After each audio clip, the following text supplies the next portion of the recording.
everything. That is interdependence. That is an important feature of the Buddha.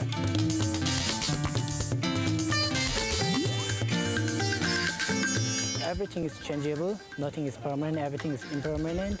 So we have to know that. You always try to do good work. And Lord Buddha told, you don't do bad word. Do you live in this world, you have to do bad word, your next life is very bad. You have good word, your next life is very good life. Buddha himself said that everybody can become a Buddha. So I'm practicing to become Buddha himself. If you are lucky, we have to do good work, we can go to Nibbana. Nibbana means not again birth in this world, no sad. It's heaven. Yes, heaven. Hindu people play gods. In Buddhism, there is no God. So we don't play for God, basically.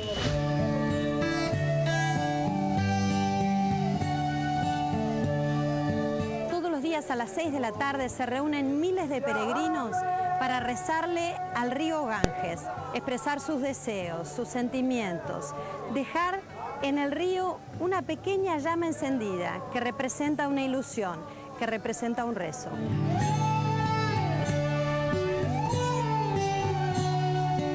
I would like to know, what is this ceremony about? Actually, this is the Ganga ceremony. We call it the light ceremony. So we are praying to the Ganga. We feel that Ganga is not a river. It's our mother. Do you know why you put the candle in the Ganges? Put candle for mother, sister, somebody's dead, or like her mother, her happy. Flower put her very happy. Is a way of remembering and think about their soul. Yeah? Would you like to do that together? Yeah.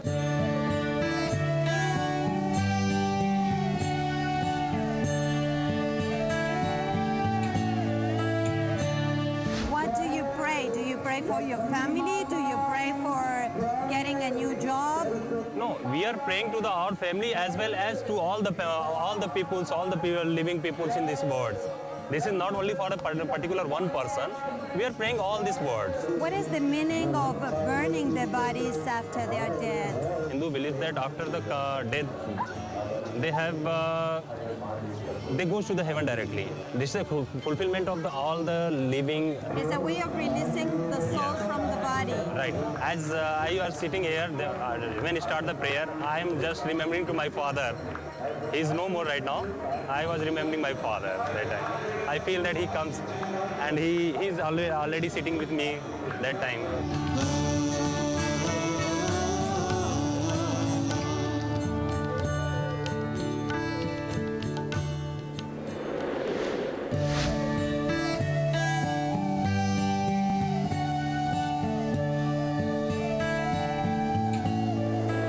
Estamos en el Taj Mahal, en la ciudad de Agra, un monumento que fuera construido por el emperador Shah Jahan en honor a su esposa.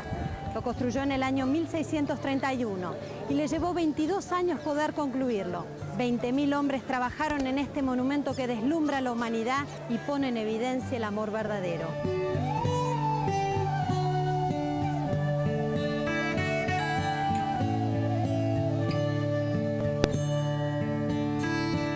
Shah Jahan, who built this beautiful monument, Taj Mahal, for his beloved Queen Mumtaz Mahal in 22 years. When the king and queen, they were alive, when they used to talk each another, the king has given 3 words to the queen. The first thing, he will build something for the memory of the queen after her death. And second thing, he will take the care of the children. And the third thing, that he will not marry more. And at that time, it was very common that the king used to have so many wives and all, but he showed his love to her in such a beautiful manner. So at a time, he had 4 wives. And this Taj Mahal, he built for the second wife. And as I have said you, she was the favorite wife of the king. And she was a very beautiful lady. It is said she was a kind-hearted lady.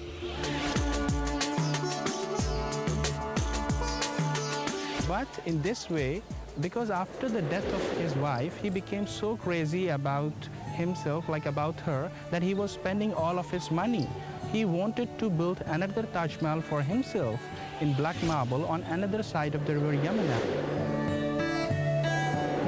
Why did the Emperor Jajaham rested in jail and be put in prison by his son? The treasury was going empty, and the son was the future emperor. So no son would like to be an emperor without the money. He put into a kind of a palace where he was getting all kind of good facilities, but he was just not allowed to go out to spend more money.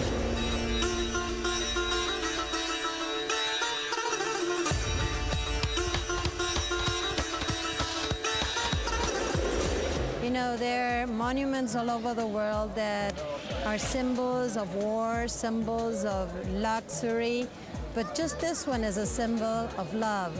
You are right, madam. The Taj Mahal, it is a place of true love.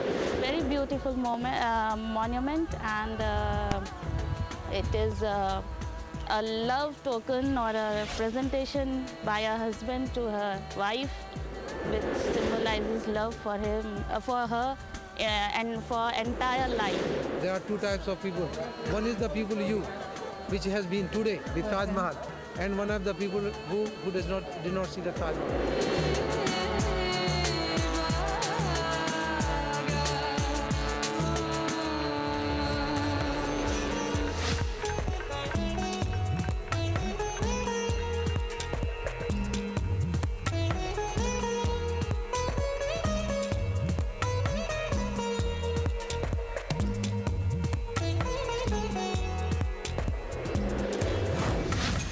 Mr. Raju Shroff, Chairman of United Phosphorus Limited, many thanks for receiving us here in Mumbai at your central offices. Thank you, you're welcome. I'm interested in knowing about the main divisions in your company. We are the largest manufacturer of agrochemicals, that is pesticide in India. And we sell our pesticide all over the world. We also have a division where we make a hybrid seed to help the farmers get a better quality of crops. So these are the two important divisions we have.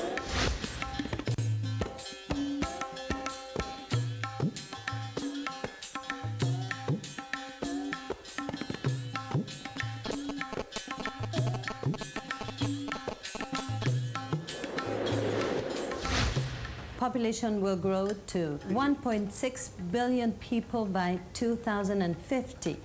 How do you think that technology and the development of the agricultural area will help this development? Government is very much worried the way the population is increasing, and unless we control, things are going to be difficult. This year in India we have very good crop, but in spite of that, because of the increasing better life of people, the food prices are going up. Food, vegetable, grains, everything. India is a vegetarian country, so we need protein, we need fat. So pulses, the oil seed, the prices are going so high that average middle class people find it very difficult. And it is a very serious problem. Government is very keen to solve this problem.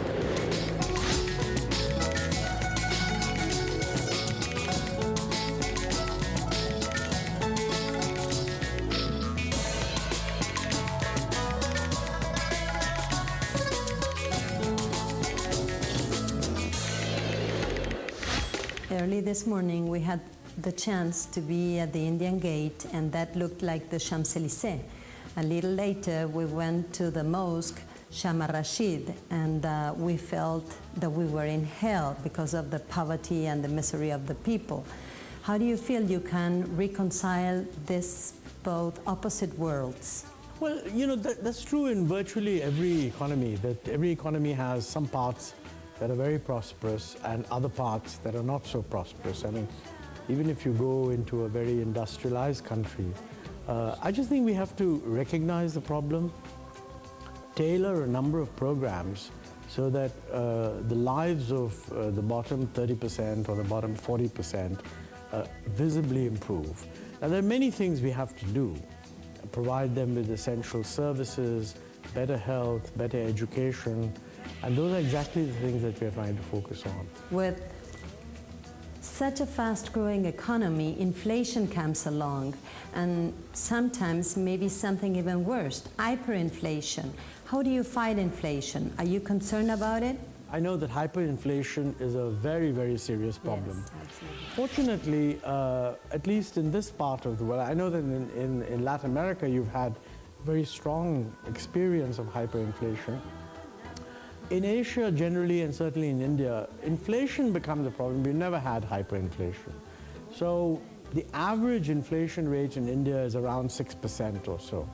Right now it's much above that, but it's coming down. So we have no doubt that it'll go down to 6%. Of course, many people would say that, you know, we ought to do better than that. I mean, try to get 4 or 5%. That's a separate issue. I don't think that high growth necessarily produces inflation. You know, I would make a distinction between growth potential and actual growth. Now, if your growth potential is going up and you grow according to your growth potential, there's no reason why you should have inflation. But if your growth potential is 6% and you're trying to extract 8% growth out of it, then very quickly you'll get into inflation. So I think the way you avoid inflation and yet have growth is that you concentrate on raising the supply side potential of the economy so that your growth is actually in line with what is the supply side potential. If you can achieve that, then I don't think you have a problem on inflation. Now, every now and then, you know, demand may run a bit ahead of supply, so you moderate that.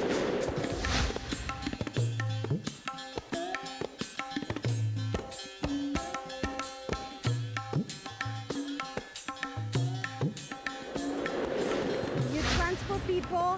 Yes, transport. Okay, no more than 3 people? Yes. That's the maximum? Maximum 3 people. Okay, and you have to stay in the suburbs? Yes. Why you cannot get in the downtown of Mumbai? This is not allowed for downtown. This is only for each car, taxi, not allowed for the... How is the traffic in Mumbai? Very, very bad. Very bad? Yes. How much does a car like that cost? $5,600. Okay, and who gave you the money? My father gave me 1 day's working and 8 hours, 12 hours. I am giving 8 hours is 500 rupees and 12 hours working is something 800, 900.